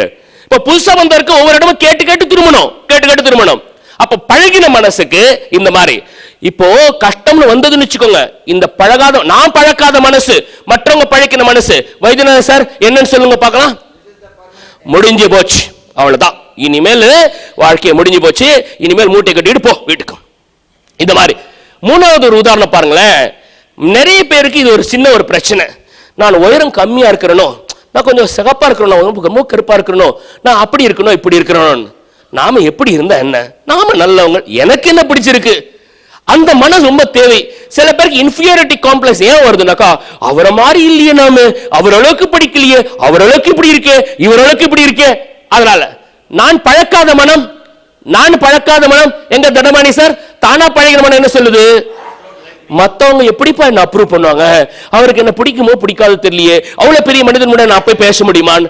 அடுத்த ஒரு வித்தியாசம் பாருங்க, நான் பழகின மனம், எல்லாருமே சேர்ந்து சொல்லணும். நான் பழகின மனம் என்ன சொல்லுது, ஐ அம் ஸ்ட்ராங். நானு யாரு, என்கிட்டயா யாரு, நான் எவ்வளவு பார்த்து இருக்கிறேன், எத்தனையோ பேர் வேணாம்னு சொல்லியிருக்காங்க பாலிசிக்காக, எல்லாம் தாண்டி தான் இன்னைக்கு எம்டிஆர்டி வந்திருக்கிறேன். இன்னும் 2 பேர் வேணாம் சொன்ன பயந்தா போயிட போறேன், நான் பலமானவன். இடும்பைக்கு இடும்பை படுப்பர் வள்ளுவர் சொன்னார். கஷ்டத்துக்கு கஷ்டம் கொடுத்துருவாங்களா, இடும்பைக்கு இடும்பை படுப்பர் வள்ளுவர், கஷ்டத்துக்கு கஷ்டம் கொடுத்துருவாங்களா. அது நான், ஐ அம் ஸ்ட்ராங். இந்த பக்கம் இருக்கிறவங்க என்ன சொல்றாங்க, கோபிநாத் சார் ஐஆர்டிஏ ஸ்ட்ராங்கா, நான் ஸ்ட்ராங்கா சொல்லுங்க, நீங்க என்ன பேசுறீங்க, ஐஆர்டிஏ தானே ஸ்ட்ராங், கவர்மெண்ட் ஆஃப் இந்தியா தானே ஸ்ட்ராங். இந்த பழகின மனம் என்ன சொல்லிடும் தெரியுமா, Venkatraman sir I am strong என்ன சொல்ல தெரியுமா, ஐஆர்டிஏ உங்களால் என்ன பண்ணோ பண்ணிக்கோங்க, எல்ஐசி நீங்க என்ன பண்ணோ போங்கன்னு சொல்லுங்க. கலாச்சாரம் எப்பவுமே எல்லாத்துலயுமே, சின்னவங்களா இருக்கட்டும் பெரியவங்களா இருக்கட்டும், பேர் சொல்லி கூப்பிடக்கூடாது. பேர் சொல்லி கூப்பிட்டோன்னு ஒரு மரியாதையோடு அடமொழி சேர்த்துட்டு, இல்லை சார் நமக்கு நல்ல நண்பர், அதனால உரிமையாக சொல்கிறேன், அந்த உரிமையில் எப்பவுமே போங்க வாங்க உட்காருங்க, தம்பி தான் உட்காருங்க தம்பி, பழக்கம், நம்ம கஸ்டமர் தான், நம்ம நல்லா தெரிஞ்சதான், வாங்க உட்கார். சரி, இந்த பாயிண்ட்டுக்கு வந்துடுறேன். இது என்ன சொல்லுதுனாக்கா, இந்த ட்ரெயின்டு மைண்ட், ஐஆர்டி வா உங்களால் என்ன செய்யணுமோ செஞ்சுக்கோங்க, எல்ஐசி உங்களால் என்ன செய்யணும் செஞ்சுக்கோங்க, கவர்மெண்ட் நீங்க என்ன செய்யணும் செஞ்சுக்கோங்க. ஆனா நான் எம்டிஆர்டி ஆகிறது நீங்க தடுக்க முடியாது. என்ன கொஞ்சம் கஷ்டம் கொடுப்பீங்க அவ்வளவுதான். என்ன 6 மாசத்துல ஆறுது 7 மாசம் ஆயிடும். உங்களால 6 மாசத்துல சாதிக்க வேண்டியது உங்களால கொஞ்சம் கஷ்டமே போச்சுன்னா 7 மாசம் ஆகும். 200 பாலிசி சாதிக்கிற 250 பாலிசி சாதிக்கிற மாதிரி ஆயிடும். அவ்வளவுதான் உங்களால பண்ண முடியுமே தவிர நான் எம்டிஆர்டி ஆவதை உங்களால் தடுத்து நிறுத்த முடியாது. இது பழகின மனம். ஏன்னா இது அப்ரூவ்டு சீல் மட்டுமே எடுத்துக்கிட்டு ரெடியா இருக்கு, டக்கு டக்கு டக்குன்னு குத்தி போயிட்டே இருக்கும். நிறைவான கருத்து இதுதான் நண்பர்களே. எந்த நிலையிலும் என்னால் சந்தோஷமாக இருக்க முடியும், எந்த நிலையிலும் என்னால் சந்தோஷமாக இருக்க முடியும். இந்த பக்கம் இருக்கிற பார்த்து எப்பா பார்த்தாலும் அழுதுகிட்டே இருக்கும் நண்பர்களே. ஐயோ இவங்களெல்லாம் பார்த்தீங்கன்னா சரி ஒரு நிமிஷமாவது ஓய்வாங்கன்றீங்களா, படுக்கிறதுக்கு முன்னாடி ஐயோ படுக்க வேண்டி இருக்கே, சரி தூங்க வேண்டி இருக்கே, அப்புறம் எழுந்து எல்லாத்துக்கும் பஸ் ஸ்டாப்ல நின்றுட்டு இருக்கா மனுஷன். போய் வணக்கம் சார், காலை வணக்கம். என்ன காலை? இப்ப காலை வணக்கம் சார், என்னத்துக்கு வணக்கம்? சரிப்பா குட் மார்னிங். என்ன good morning? they are crying. ஏன்னா அவங்க முடிவு எடுத்துட்டாங்க, எது நடந்தாலும் நான் சோகமா தான் இருப்பேன், இறக்கப்பட்டிருப்பேன். ஆனால் தான் நம்ம ட்ரெயின் பண்ணணும் நம்ம மனசை. இந்த ட்ரெயின் பண்ண நம்முடைய ஆரம் விஸ்தாரமாகுது. நான் சொல்றது உங்க எல்லாருக்கும் புரிந்ததா நண்பர்களே? ஆமாம் இல்லை? கோபிநாத் சார் இதெல்லாம் ஏன் நம்ம கத்துக்கணும்? இன்னைக்கு இருக்கிற மார்க்கெட்டுக்கும் ஒரு 25 வருஷம் 20 வருஷம் முன்னாடி இருந்த மார்க்கெட்டுக்கும் பல வித்தியாசம் இருக்கு நண்பர்களே. அந்த காலத்துல நீங்க சந்தித்த கஸ்டமர்ஸ் ஆகட்டும், அதே மனிதர் தான், மனிதன் பேரு அதுதான், பாலசுப்ரமணியமே தான் இப்ப பாக்குறீங்க. ஆனா இப்ப இருக்கிற மார்க்கெட்ல 5 முக்கியமான குணாதிசயங்கள் இருக்கு. நோட் புக் எடுத்து ஒவ்வொரு பாயிண்டா எழுதிக்கிட்டு இப்ப இந்த மாறுபட்ட சூழ்நிலையில நான் ஒரு முகவராக என்ன மாற்றங்கள் கொண்டு வரணும், நான் என்ன மாற்றங்கள் கொண்டு வரணும், வாட் ஷுட் ஐ சேஞ்ச்? ஒரு காலத்துல இந்த கஸ்டமர்ஸ் வேற, இப்ப நம்ம பண்ற கஸ்டமர்ஸ் கிட்ட 5 குணங்கள் எதிர்பார்க்கலாம். நம்பர் 1, எங்க பிரவீன் சார் நம்பர் 1 நீங்க படிச்சு சொல்லுங்க பார்க்கலாம், அவங்க கிட்ட என்ன இருக்குன்னு. A greater variety of goods and services are available. ஒரு காலத்துல 5-10 ப்ராடக்ட்ஸ் தான் இருந்தது நான் செலக்ட் பண்றதுக்கு. இன்னைக்கு இந்தியாவை எடுத்துக்கிட்டேனாக்கா 17,000 ஃபினான்ஷியல் ப்ராடக்ட்ஸ் அவைலபிளா இருக்கு. எத்தனை ஆயிரம் சொன்ன? இல்ல எனக்கு கேட்கலையே நீங்க சொல்றது. ஒரு இந்தியாவில் இருக்கக்கூடிய ஒரு பிரஜை பினான்ஸை இன்வெஸ்ட் பண்ணணும், ஒரு இடத்துல முதலீடு செய்யணும்னு நினைச்சா அவருக்கு இன்னைக்கு 17,000 வாய்ப்புகள் இருக்கு. ஒரு காலத்துல அப்படி கிடையாது, அவருக்கு ஏதோ 5-10 15 அவ்வளவுதான். அப்ப அவரை கன்வின்ஸ் பண்றது எனக்கு ஈஸியா இருந்தது. இன்னைக்கு options are so many. 17,000 products. இந்தியாவுக்கு ஒரு பெரிய பாராட்டு, அந்த அளவுக்கு வளர்ந்திருக்கும் வணிகத்துறையில் நம்ம. இது போதாது, பெரிய பாராட்டு தெரிவித்துக் கொள்ளலாம். இரண்டாவது மாற்றம் சென்னையில இருந்தா சென்னையில இருக்க பொருள் மட்டும் தான் என்னால வாங்க முடியும். சென்னையில இருந்தா நான் போய் பெங்களூர்ல இருந்தாலும் வாங்க முடியும், அதுக்காக போயா வாங்க முடியும், அவ்வளவுதான் போய் வாங்க முடியுமா? இன்னைக்கு இருக்கிற காலகட்டத்தில் நோ டெரிட்டரிஸ். இன்னைக்கு இங்க இருந்து வாங்கணும்ல, நான் இங்க இருந்து அமெரிக்கால இருக்கக்கூடிய ஒரு ஜூரிக் கம்பெனியுடைய ப்ராடக்ட் வாங்கலாம். நான் இப்ப அண்மையில ஒரு கஸ்டமர் பார்த்தேன், அவர்கிட்ட பண்ணா ஸ்காட்டிஷ் ப்ராவிடன்ட் ஃபண்டுடைய பாலிசி வச்சிருக்காரு. நான் கேட்டேன், இப்ப நான் ரீசெண்டா சொல்றேன், எப்படி சார் வாங்குறீங்க இந்தியால இருந்து? அதனால ஆன்லைன்ல வாங்கிட்டோம்ல. இங்க இருந்து கொண்டு ஸ்காட்டிஷ் ப்ராவிடன்ட் ஃபண்டுடைய பாலிசி வாங்கி வச்சிருக்கிறார். அது மேன் ஆஃப் ஐல இருக்குது, அதாவது அரசாங்கத்தால் நிர்வகிக்கப்பட்ட நிறுவனமே கிடையாது அது, மேன் ஆஃப், ஆனா வாங்கி வச்சிருக்காங்க. No territories. அப்ப முந்தின காலம் மாதிரி இது என்ன நம்ம கிணத்து தண்ணி தானே, யார் எடுத்துட்டு போறாங்கன்னு இனி முகவர்கள் சும்மா உட்கார்ந்து இருக்க முடியாது. There's no territories. There's no territories hereafter. எங்க இருந்தாலும் எதனாலும் ஆர்டர் பண்ணி வாங்கக்கூடிய ஒரு கெபாசிட்டி மக்கள் கலந்திருக்கு. மூன்றாவது முக்கியமான வித்தியாசம் அவர்களுக்கு, இன்னைக்கு பாத்தீங்கன்னா ஒரு முகவர்கிட்ட இருக்கிற தகவலை விட அவங்க கிட்ட இன்னைக்கு நிறைய தகவல் வச்சிருக்காங்க. இதுல பல தகவல் தவறாக இருக்கலாம், சரியானதாக இருக்கலாம், பட் நிறைய தப்பு நடந்திருக்கும். அவர்கள்கிட்ட இன்னைக்கு நிறைய தகவல் இருக்கு முகவர்கிட்ட இருக்கிறத விட.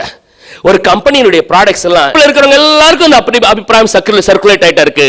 நிறைவாக 5வது, இப்போ இனிமேல் எல்லாம் அவங்களுக்கு ஒரு பிரான்ச்சுக்கு தான் வாங்கணும்னோ இல்ல ஒரு முகவரை பார்த்து தான் வாங்கணும்னு தேவையில்லை. டிரான்சாக்ஷன் ரொம்ப சுலபமாயி போச்சு அவர்களுக்கு. ஏதோ ஃபிங்கர் டிப்ஸ்ல உட்கார்ந்து மொபைல் அப்ளிகேஷன்ஸ் கூட அவங்களால பண்ண முடியுது.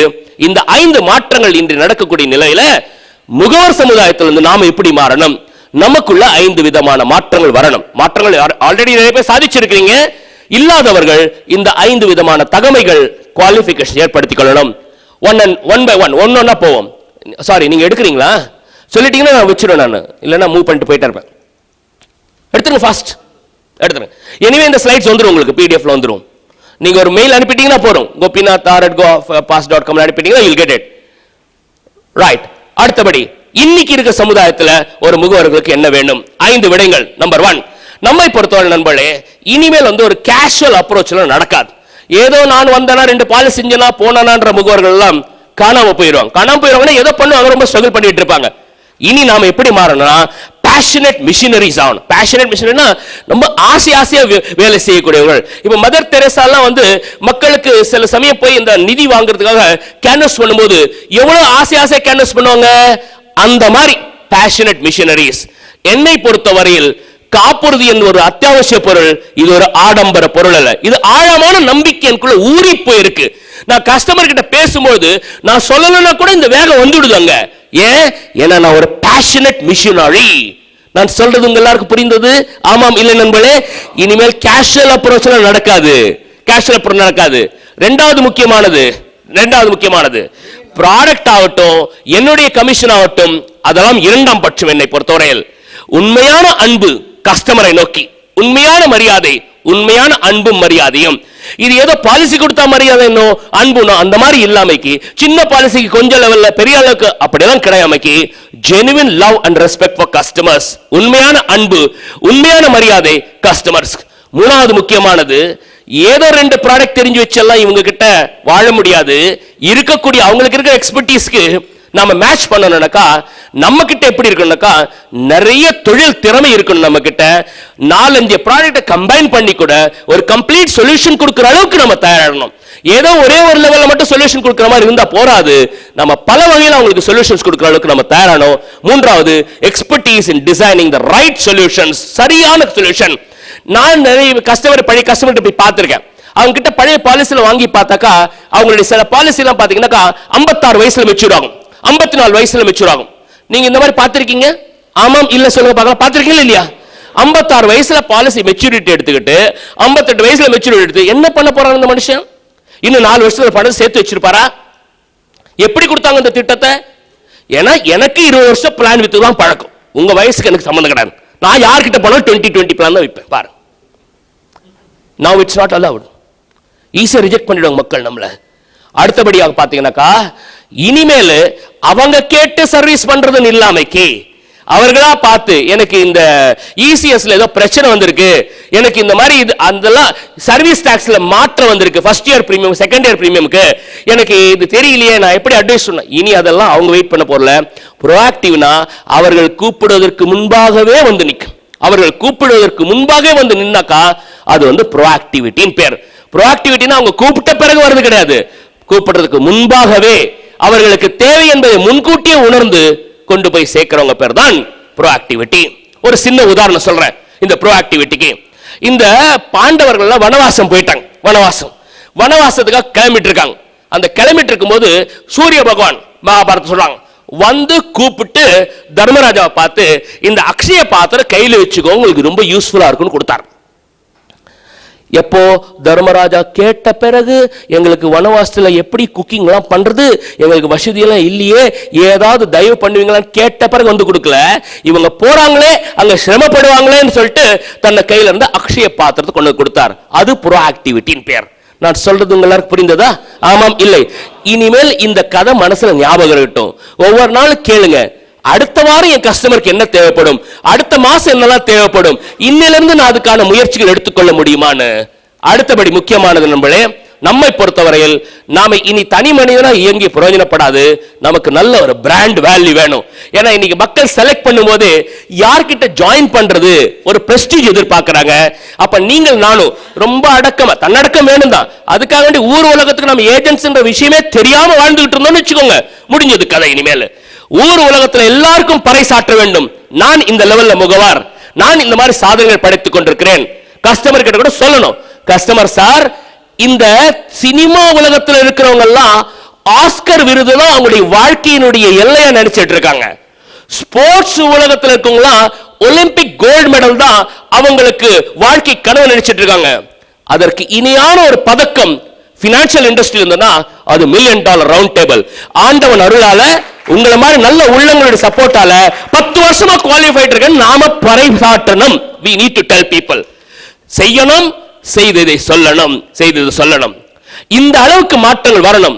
இனிமேல் மார்க்கெட்டிங்ல 2 விஷயங்கள் தான் முக்கியமாகும். நாம என்ன மாதிரி பேர் சம்பாதிக்கணும். ஒரு நாணயத்துக்கு 2 பக்கம் இருக்குல்ல, மார்க்கெட்டிங் 2 பக்கம் இருக்கு. எங்க எல்லாருமே சேர்ந்து என்ன பேர் நான் வாங்கணும் கஸ்டமர் கிட்ட சொல்லுங்க பார்க்கலாம், சத்தமா சொல்லணும். இதுதான் இனிமேல், இதுதான் சம்பாதிக்கணும் கஸ்டமர் கிட்ட. பா இவர் வந்து உண்மைதான் பேசுவார், நல்ல மனிதன், நம்மளை பத்தி எல்லாம் அக்கறை வச்சிருக்காரு. இன்னொன்னு பினான்ஸ் இண்டஸ்ட்ரினா மாஸ்டர் பா இவர்கிட்ட கேட்ட பிறகு இன்னொருத்தர்கிட்ட நம்ம கேட்கணும் தேவையில்லை, அத்தாரிட்டி இவர். அந்த அளவுக்கு இனிமேல் நம்முடைய கவனம் எல்லாமே இதை நோக்கித்தான் இருக்கணும். கஸ்டமர் கிட்ட நாம இந்த பேராஸ் பாலிசி சம்பாதிக்க வேண்டாம். நான் சொல்றது உங்க எல்லாருக்கும் புரிந்ததா? ஆமாம் இல்லை? பாலிசி வேண்டாம். சில பேர்லாம் போன உடனே வணக்கம் சார், நான் கோபிநாத், என்னங்க சார் ஜீவன் ஆனந்த் பத்தி பேசணும். இருப்பா, கொஞ்சம் ஹலோ சொல்லுங்க, நமஸ்காரம் சொல்லுங்க, உட்கார சொல்லுங்க, தண்ணி குடிங்க, நேரா. இனி எங்களுக்கு பாலிசி வேண்டாம், நீங்க உங்க டைம் எடுத்துக்கோங்க, 6 மாசம் கழிச்சு கொடுங்கன்ற. நான் எனக்கு இன்னைக்கே வேணும் தேவையில்லை. எப்போ உங்களுக்கு இந்த 2 அபிப்பிராயம் ஃபார்ம் ஆகுதோ அப்ப நம்ம பிசினஸ் பண்ணுவோம். நான் சொல்றது உங்க எல்லாருக்கும் புரிந்தது? ஆமாம் இல்லை நண்பர்களே? இல்லையே, எனக்கு புரியலையே, மறுபடியும் சொல்றேன், உள் வாங்கிக்கிட்டு அப்புறம் பதில் சொல்லுவோம். இனி எங்களுக்கு அவசரம் இல்லைங்க, இன்னைக்கே நீங்க பாலிசி போடணும், இன்னைக்கே முடிச்சிடணும், நான் வந்துட்டேன் உடனே ஏதோ கையில் கொடுத்து அனுப்புங்க, அதெல்லாம் எனக்கு தேவையில்லை. நாம ஸ்டார்ட் பண்ண ரிலேஷன்ஷிப். என்னைக்கு உங்களுக்கு என் மேல இப்படி அபிப்பிராயம் வருதோ அன்னைக்கு பாலிசி பத்தி பேசுவோம். Am I communicating with all of you, my dear friends? இது போல இயங்கக்கூடிய மூவர்களுக்காக ஒரு பெரிய பாராட்டு தெரிவிக்கணும். கஸ்டமர் நினைக்கிறாங்க அந்த ஏக்கத்தை உருவாக்குவதற்கு நாம சில நடவடிக்கை. ஏன் இந்த மாதிரி எடுக்கணும் சொல்றேன். தி ஈக்குவேஷன் ஆஃப் மார்க்கெட்டிங் ரொம்ப சேஞ்ச் ஆகி போச்சு. ஒரு காலத்துல முகவர்கிட்ட தான் நிறைய இன்ஃபர்மேஷன் இருந்தது. ப்ராடக்ட்னா என்ன, பாலிசினா என்ன, ஃபினான்ஷியல் பிரமிட் என்ன, ஐஆர்ஆர்னா என்னன்னு. இன்னைக்கு இவர்கள் கிட்ட இருக்க இன்ஃபர்மேஷனோட இவர்கள் கிட்ட நிறைய இன்ஃபர்மேஷன் இருக்கு. அப்ப இன்ஃபர்மேஷன் தான் நம்ம கிட்ட ஒரு சொத்தாவே இருந்தது, அதை வச்சுதான் நம்ம விற்பனை செய்து கொண்டிருந்தோம். இனி அது இல்ல நம்ம கையில.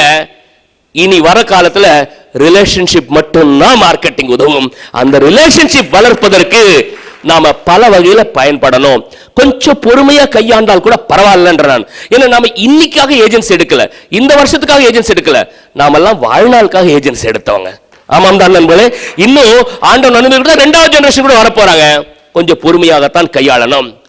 ஒரு காப்புறுதியை பொறுத்த வரையில் நாம் ஒரு பெரிய கஸ்டமருடைய பேர் கிடைச்சுடுத்தோம்னா உடனே ஓடி போயிடக்கூடாது. அவர்கிட்ட போய் சார் உங்க பேர் சொன்னாங்க, உங்களை போய் பார்க்கணும். கொஞ்சம் ஸ்டெப் பை ஸ்டெப் ஆக்டிவிட்டி எடுக்கணும், கவனமா கேட்கணும், அப்ரோச் பண்ணணும். அவரை அப்ரோச் எங்க எல்லாரும் சொல்ல பார்க்கலாம், சத்தமா சொல்லணும். ஆனா அப்ரோச்சுக்கு முன்னாடி நாம என்ன செய்யணும்னா கொஞ்சம் தேட ஆரம்பிச்சிடணும். இவருக்கு ஏதோ வெப்சைட் இருக்கா? இப்போ பாரா சார் பத்தி நமக்கு சேது கருப்பன் சார் சொன்னார், அவர் போய் பாருங்களேன் நல்லவர் சொன்னார். ஆனா உடனே போய் பாரா கிட்ட கால் பண்ணி சேது கருப்பன் சார் சொன்னாருங்க உங்களை பார்க்கலாம் சொன்னார், வந்து பார்க்க, அப்படி கேட்க கூடாது. முதல்ல பாரா பத்தி நான் கொஞ்சம் கூகுள் பண்ணி பார்க்கறேன், ஏதாவது வச்சிருக்கிறா, வெப்சைட் ஏதாவது இருக்கா, அவருக்கு ஏதாவது பிளாக் இருக்கா, ஏதாவது எழுதுறாரா, ஏதாவது பண்றாரா. நான் சொல்றது உங்களுக்கு புரிந்ததா? ஆமாம் இல்லை? இல்லையே, எனக்கு புரியலையே, ஃபாஸ்டா சொல்லுங்க, இப்ப என்ன சொன்னேன்னு உடனே ஓடி போயிடக்கூடாது. பின்ன என்ன பண்ணணும்? கொஞ்சம் தேடணும். வேற ஏதாவது தகவல் கிடைக்குமா? என்ன நான் திடீர்னு பாரா கிட்ட கால் பண்ணி பேசிட்டேன்னு வச்சுக்கோங்களேன், அப்ப அவர் நினைக்கலாம் அப்படியா சேதுகோபி சொன்னாரா, இல்ல கோபிநாத் நானே கூப்பிடுறேன், முடிஞ்சு போச்சு. அந்த ஆரம்ப மீட்டிங்கே, அந்த முதல் அப்ரோச்சே, ஆமா உங்களை பார்த்தா நல்லது அப்படின்னு சொல்ற மாதிரி இருக்கணும். நம்ம சில முயற்சி எடுத்த பிறகுதான் போய் பார்க்கணும், தகவல் சேகரிக்க. உடனே ஓடி போயிடக்கூடாது. ஏன் உடனே ஓடி போயிடக்கூடாது? ஏன்னா நம்ம இந்த வருஷத்துக்காக ஏஜென்சி எடுக்கல, இந்த வருஷம் எம்டிஆர்டி ஆகணும் இல்லைன்னு சொல்ல வரல. ஆனா இந்த வருஷம் எம்டிஆர்டி ஆகிறதுக்கு நம்ம முன்னாடி செஞ்ச பலனை தான் நம்பி இருக்கணும், தவிர இன்னைக்கு செஞ்சதே வரணும்னு நினைக்கக்கூடாது. நான் சொல்றது உங்களுக்கு புரிஞ்சதா? ஆமாம் இல்ல? எங்க ஒரு தடவை சத்தமா சிரிச்சிருங்க பார்க்கலாம். இப்ப சொன்னதுக்கு புரிஞ்சது இல்ல? முன்னாடி பண்ண ப்ராஸ்பெக்டிங் தான் இப்ப பிசினஸ் ஆகுது. இப்ப பண்ண ப்ராஸ்பெக்டிங்ல பிசினஸ் வரல, டென்ஷன் ஆகி போகுது, வரது வரல கட்டமாயி போகுது. அது பாட்டுக்கு ஓட்டமா இருக்கணும். முன்னாடி பண்ண 30 பேருக்கான பாலிசி போறது, இப்ப பண்ண 30 அப்போ அப்படி இருக்கணும், தவிர இன்னைக்கு பண்ணி எம்டிஆர்டி பண்ண வரும்போது டென்ஷன் வந்துடுது. மெதுவா பொறுமையா கொஞ்சம் தகவல் சேகரிப்போமே. தகவல் சேர்த்த உடனே ஓடக்கூடாது. 2வது ஸ்டெப் என்ன பண்ணா, இவங்களை பத்தி கொஞ்சம் ரிசர்ச் பண்ண ஆரம்பிச்சிடணும். அந்த வெப்சைட்ல ஆனுவல் ரிப்போர்ட்ல ஏதோ போட்டிருக்கா, ஏதோ ரேஷியோஸ் எல்லாம் கொடுத்திருக்காங்களா? ரேஷியோனாக்கா அவங்க நிறுவனத்தை பத்தி ரேஷியோஸ் எல்லாம் போட்டிருப்பாங்க. இவ்வளவு ஒரு உதாரணம் சொல்றேன். ஒரு கஸ்டமர் போய் பார்க்க போனேன், ஒரு பெரிய கஸ்டமர் பெங்களூர்ல இருக்கிறார், பெரிய கஸ்டமர். அவர் எப்படிப்பட்டாரா நண்பர்களே, 50 கோடி ரூபாய் முதலீடு பண்ணிருக்கார் பிசினஸ்ல 50 கோடி ரூபாய் முதலீடு பண்ணிருக்காங்க. 50 கோடி ரூபாய். இந்த வருஷம் பாத்தீங்கன்னாக்கா அவங்களுக்கு 1 கோடி ரூபாய்க்கு வருமானம் வந்திருக்கு. 1 கோடி ரூபாய்க்கு வருமானம் ப்ராஃபிட். அப்ப எனக்கு என்ன தெரிஞ்சது, அந்த டீட்டா தெரிஞ்ச உடனே 1 கோடி டிவைடட் பை 50 கோடி எத்தனை பர்சன்டேஜ்? சத்தமா சொல்லணும். 1 crore டிவைடட் பை 50 crores எத்தனை பர்சன்டேஜ்? சத்தமா சொல்லணும். கரெக்டா தான் சொல்றீங்க, 2% சரியா தான் சொல்றீங்க, டவுட்டே வேண்டாம். சத்தமா சொல்லுங்க பார்க்கலாம். 6% என்டோமென்ட் பாலிசி கொடுக்க போறேன். எதுக்கு பயப்படணும்? புரிஞ்சுதா உங்க எல்லாருக்கும்? ஆமாம் இல்ல சொல்லுங்க பார்க்கலாம். இந்த ரேஷியோ கண்ணில் பட்டு போச்சு. மனுஷன் முதலையும் போட்டு 24 மணி நேரம் அதுல வேலை செஞ்சு ரிஸ்க் எடுத்து 2% ஹாப்பியா வாழ்ந்து கொண்டிருக்கிறார் மனுஷன்.